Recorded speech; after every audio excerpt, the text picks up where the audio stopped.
It's popping. So how long you been rapping, Man, we talking about, I've been in it for forever. But was we talking about professionally or just, you got to be more specific with that. how long have you been felt you've been taking rap seriously and making moves within the rap game? Mm. I've been taking it serious and making moves since 2014. 2014. Yeah. Being in 2019, music has its changed with music sounds. You've had the snap movement, the crunk movement. Now you in mumble rap. Where do you feel like from the time that you started music to where music is now? What do you feel like the difference is? The difference is what it's always been. It's moving forward and getting, getting, I would say getting more creative because people not sticking to the rules no more. People really doing what they want to do with the music now, and everybody has fan clubs. Somebody is listening. Might don't make sense to you, but somebody going to them shows and you ain't been to one yet. Somebody listening. So the music is like it's an ever changing sound. It's moving forward. There's a stigma that you don't have to have talent to make it in the rap game now, and it's a lot easier than it was before. Do you agree with that? Yeah, I agree with that. You don't have to have talent to make it. Sometimes you just might post your video on the right day at the right time and the right person sees it and now you out there. You didn't even have intentions on being whatever it is you about to become, but it happened. So that's why a lot of times you see people get on and then all of a sudden it goes blank. People pray that they make it, but they don't pray that they succeed and keep going. They prayed that they made it though, and when they make it, that's it. That's the only thing you pray for. I pray that I make it. It happened. So how would you describe your sound within this generation? If someone was to ask you, what is your kind of music? What kind of music do you make? How would you describe it? I would say that that that everyday talk, that real talk, that street talk from a perspective of a person who's growing and changing every day, and you can hear it in the music. I went from rapping about trapping to now I'm rapping about good credit. I'm experiencing those things. It's crazy. It's yeah, In fact, it's the growth from the time and age that kind of produced that for you. yeah. The time, the age, the people that I'm around, all that, all that played a part. So growing as a man and an artist, how do you feel about some younger music that you may hear from, like upcoming artists, Um, that the topics you might not necessarily agree with? I don't disagree with much when it comes to music because music is an expression. So sometimes you might have felt like that in the time that you was making that song, but when you left the studio, you don't feel like that anymore because you already got those feelings out. So yeah, you made a song about that, but it was just a song and it was a feeling at the time. Now you making songs about this. So it varies. You've expressed that you're getting older. So who are some artists that you listened to when you were younger that might have influenced you to get to this point now? Mm, I would have to say artists like Ti. You know, Ti like. When I was younger, I used to listen to my older cousins' CDs. I didn't have my own CDs, so I used to listen to the radio. So I used to think artists only had one song. So I used to think all these artists just had one song, but come to find out, they had CDs full of music. So back in the day, they had the CDs for the three CDs for a penny, the CDs for $1. My first three CDs I ever ordered in my life that I had to myself was Project Pat Getty Green, T.I. I'm Serious, and Dirty Boys Hit the Flow. Oh yeah, and Shine Shine CD. Those are the first CDs I ever had that was mine. That I could flip from song to song. And when I heard T.I. go from song to song, it made me flip out because I'm like, damn, this one artist and all these songs, like, I'm like, damn, here I am thinking that people were just putting out singles. It changed my life and it made me want to do it. And since that day forward, I've been trying and trying to. Here we are now, working, moving, prospering. How do you feel about rappers as far as getting their music out there? Before it was CDs and cassette tapes, now there's downloads and streamings. How do you feel like the transition has affected you? Affected me? The transition, I wouldn't say the transition has affected me because I'm a hustler. I'm gonna adapt to the to what's going on. I'm gonna adapt to the circumstances, but do I agree with the circumstances? No. I love that old school way because I'm all about energy. When you giving somebody a CD, it's a feeling. It's a certain feeling you feel whether they want it, whether they don't want it. But it's a great feeling when you give them one and you see them later on. They be like, oh, such and such a song. I remember you did this. Or when you got some new music coming, that's gone. Now everybody's on the internet. You can still get CDs out, but now these new cars don't even come with CD players. So it's like the game has changed all the way, and streaming is like streaming got me like I need my own website to count my own chippers, cause like that's what I would say the new equivalent of giving out CDs is. Get your website and sell your own CDs right there. You can count them all yourself. Count your spins yourself, cause it's okay to be a part of them other machines too, but also remember you still have the power to do your own. And that's what I'm in the process of doing. You still may want to listen on Apple, Tidal, Spotify, and those things, but I also got my own website where you can buy directly from me. That's what's going on. On 21 Savage's album, he has a feature with J. Cole called A Lot. And he Mm-hmm. does mention rappers and fake streams and fake numbers. Do you feel like mainstream artist numbers may be, you know, boofed up a little bit? Of course, of course, especially the ones that are caught up and big headed and feel like they got to be on top 24/7. If you feel like you got to be on top 24/7, and there's some guys in Korea telling you for $100,000 we'll make this thing do 2 million screens in a day, and they on the internet talking about you lost it. Okay, let me wire these 100,000. Oh, now they talking about my song back in the top 10. Oh, it's being done. It's being done. But when things like that's always revealed when it comes to the light, the truth for sure. A lot of artists feel like they have to portray a certain image to be successful or to catch, the eye of listeners. Yeah, Obviously you are yourself, but what would you give to an artist who was trying to make it into the game? I would say be yourself. Be true to yourself, cause people know you at the end of the day. Just be you. Be yourself. And then that's like people don't realize that's one of your biggest powers you have to be yourself. Nobody is you but you. That's your biggest power. Recognize that and use it to your advantage. I'm Big DT. You not. That's powerful. Social media has pretty much evolved and pretty much runs the world and it's affected every industry. How do you feel like it's changed the music industry? It's changed the music industry a lot. It's changed the music industry a lot. Cause it's went from your music to your personal life. It used to be all about music. Now people want to know who you in a relationship with, who you have a child with, where do you go eat at, and so you got to be careful what you put on there because what you put on there, they're gonna always want that. That's why, like with my social media, I give you the music, I give you me and my personality. When it comes to my family and my personal stuff, I don't want to give you that because you're gonna always want to expect that. I don't feel like I should have to let you in on everything going on but behind my doors. There's a time and a place for everything. There's been a lot of influx of music that's been dropped from mixtapes to albums. What are some of your favorite projects that are out now that you're listening to? Mm. Some of my favorite projects, I would say that I'm still bumping Nipsey Hussle. I'm still bumping that King Push. I'm bumping that Pee Wee Longway Soda. Um, I'm bumping that Big Crit Trifecta. I'm bumping that Young Dro Adderall. He came out with a mixtape. It just got me powered up.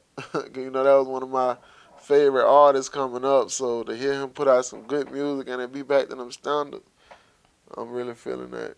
I bump a lot of R&B too. Like, I bump a lot of R&B. That's a very versatile list. Young Dro, he's pretty much an artist who he's known for having his one that hit, the banger. Yeah, He'll disappear for a while, yeah. and he'll come back and drop a hit or a banger. As an artist, how do you feel like you prevent yourself from falling into that? Staying grounded and remembering what I'm doing it for, and that's to be consistent and to be heard. Like right now, I need my music to reach bigger ears. It's not gonna reach bigger ears by me taking a break. It's then now I'm going on deaf ears. Nobody's listening. I feel like I need to, do as much as possible and make it as professional as possible to represent the brand and do it till it touch, do it till it hit. This what I love. Even if you weren't able to make $1 off music, I still do it. I would still do it. Like that's just how much I love music. All types of music, like all genres. Like I love music.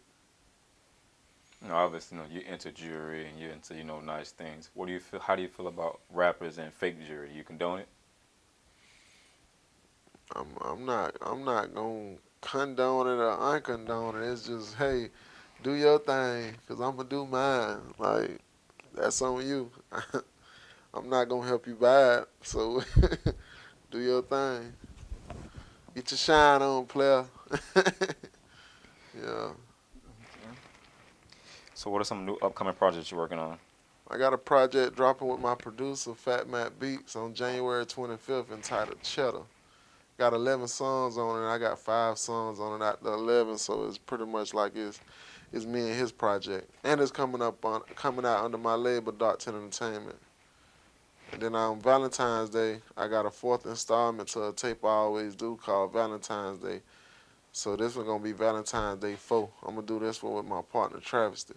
He usually produces all the beats with me, but this time I'm bringing him along to rap too. So V-Day 4, Valentine's Day. I'm gonna see if I can get Prince Patron to host that one.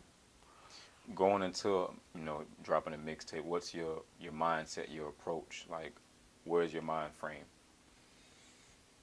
Um, let's make sure the music is great, represents the brand properly, and I'm real big on writing it down and bringing it to life. Like, what's the ways that we can put this tape out to make it reach more ears, or how big do we want to do it? What's the plan? I'm real big on planning it out.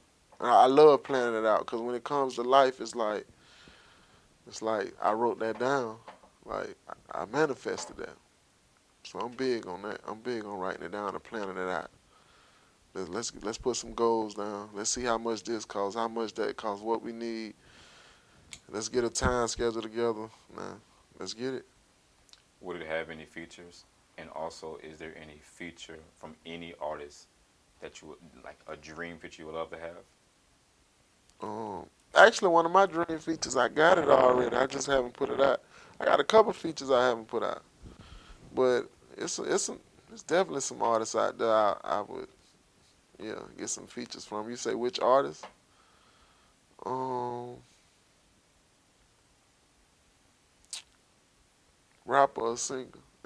Any genre? Any genre? Mm, right, none. Do one with Nipsey. Yeah, I do one with Nipsey.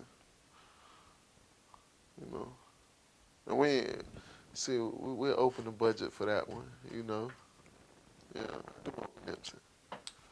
If there was any legend of any genre, hip hop, rap, reggae, or anything like that, that you could do a feature with, who would that artist be and why?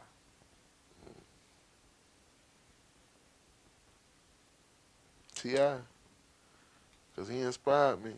He the one that made me want to do music, like want to rap, like yeah, Ti. That would be like perfect, cause yeah, Ti. Right now, we're going through a government shutdown, that's been going on from Donald Trump.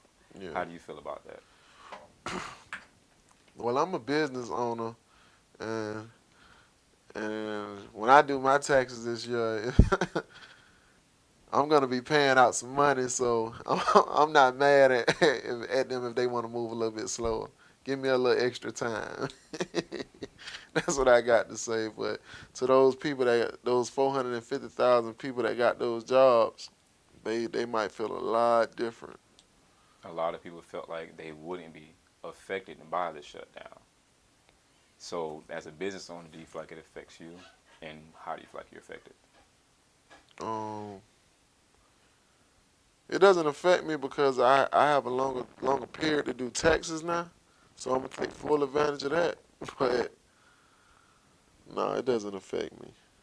It doesn't affect me. It's just gonna push some paperwork that has to be done back further. But as far as business and stuff, business is still being conducted, and for them to have a shutdown, it's still taxes being took out of checks and transactions daily. So it looks like the government is working to me.